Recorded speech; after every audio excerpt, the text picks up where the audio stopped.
A way of life. Hope everybody's having a good weekend. Just wanted to come on here to talk about the Leo full moon. It's actually a super moon in Leo on the 9th, or the 8th or the 9th, depending on where you are. Leo is a fixed fire sign. It rules the fifth house, which rules fun, play, romance, and children. Leo is how strong we feel about ourselves, what matters to us, supporting, what you really want. And it's very passionate about it, right? It's like your heart space, your heart center of, what you're passionate about.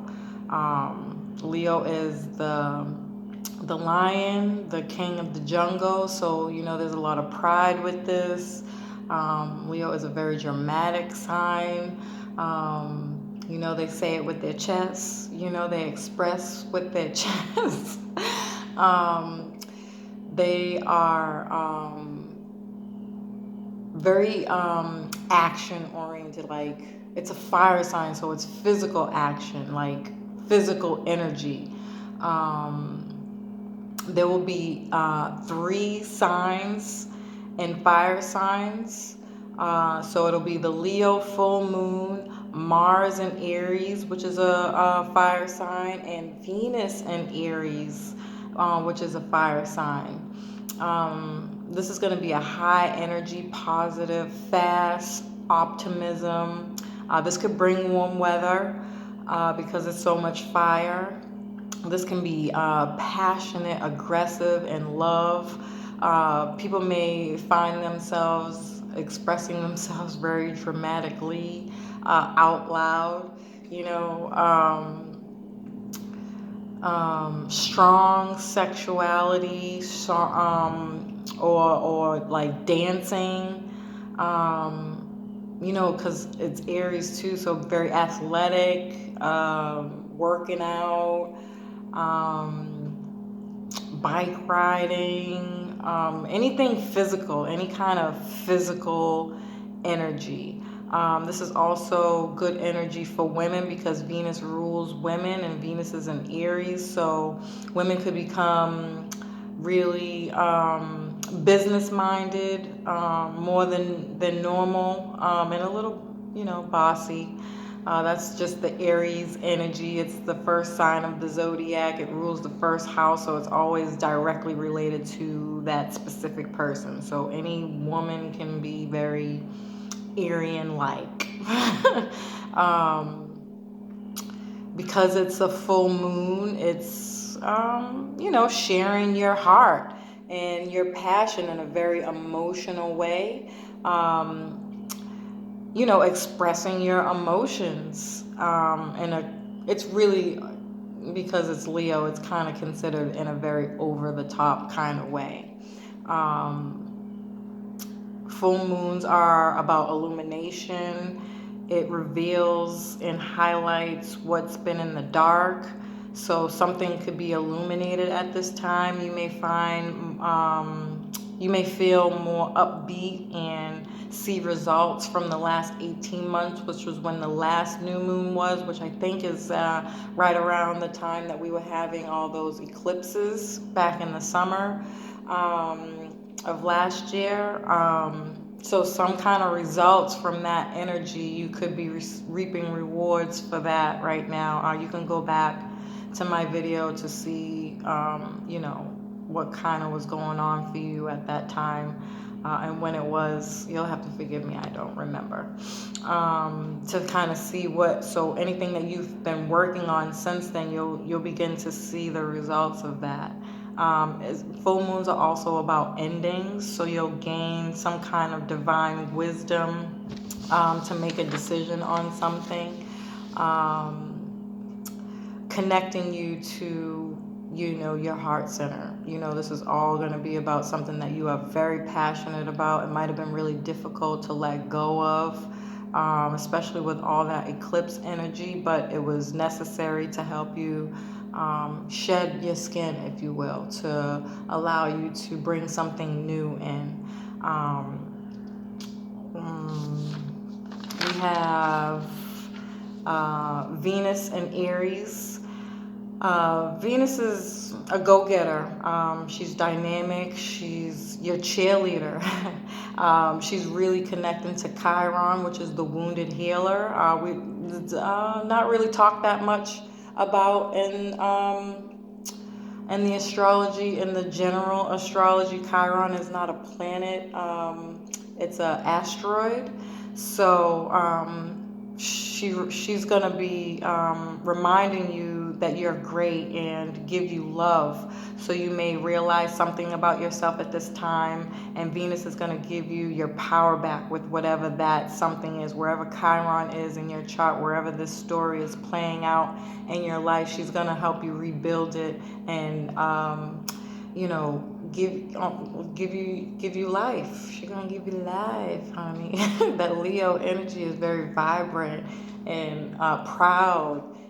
Proud of an accomplishment, proud of a broken heart being healed and regaining your strength back from that, right?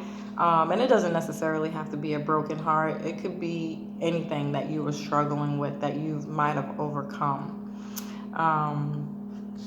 We have Mercury and Pisces. So Pisces is foggy, mistakes, misunderstandings, forgetfulness. Because it's Mercury, you already know this could be around. You could lose your phone, drop your phone in the toilet. Laptops giving you a hard time, internet connection giving you a hard time. You might delete something that's really important. It's media, marketing. So Mercury in Pisces is completion of a cycle of your thought process or anything mercurial. So Pisces is the 12th sign of the zodiac. So that's the last sign of the zodiac. So anytime you kind of have energy within Pisces, it's the completion of something. So it's been around the zodiac through the entire 12 signs. So something about media, marketing, sales, your thought process, your communication, the way you think, your intelligence, something has completed a process and indicating an ending of something. So you may feel like you don't know what's really going on, but the energy is right. So you're going to go for it anyways. You're going to lead by faith, if you will, or your intuition, what your spirit is telling you. Like, it'll be foggy, it'll be unclear because it's an ending, you're wrapping up something. So you don't have enough information to see where you're supposed to go, but you still have this really good feeling that you're on the right track, and you will still continue and move on with any plans or goals that you have within your mercurial area of life. And then we have Uranus sextile Mercury during this full moon. Good for people who want to influence others. Mercury is media, like news, commercials, and they're the goal of any kind of sales or marketing is to get somebody to buy something. So if you have any projects around media, marketing, sales, radio, this is a good time to influence people. Or you could be discussing new ideas because Uranus is about new ideas. It's unconventional, out of the box thinking to reach larger groups. Uranus rules Aquarius. That's the 11th house. The 11th house rules groups of people that you belong to, friends, and that's just the basics. Astrology.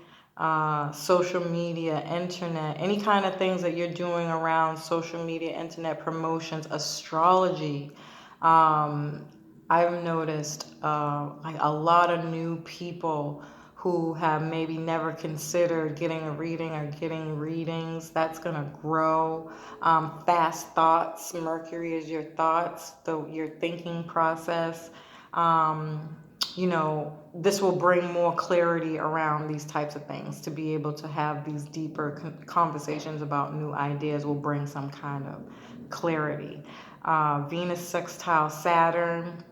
This is good for business meetings, agreements. Venus rules Libra and Taurus. Libra rules the seventh house. That's partnerships, agreements, contracts,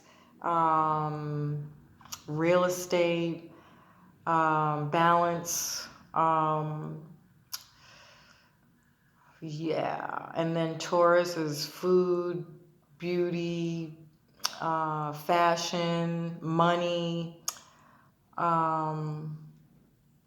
sharing. Money sharing is money sharing. I don't know. That's just it's money sharing. I want to say another word, but that's just what's coming to my brain right about now.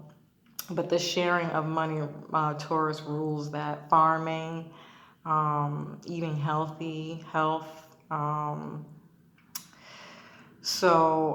This is good for business meetings, agreements, emotional self-control, receiving help with someone who likes you. So it could be that you're going into some kind of business, or you got some kind of project going on with a partner, or somebody who likes you. Following the rules, because it's Saturn. Saturn is discipline, structure, goal oriented, anything around having physical like steps to follow by, enjoying your work and daily routine.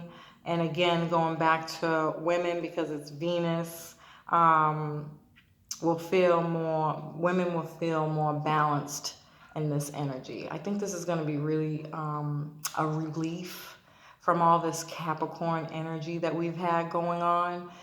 It's going to feel very lighthearted and free and just good, like a real good feeling. And we need it. We need it, especially the warmer weather. I'm voting for that one. I hope this information was helpful. Peace.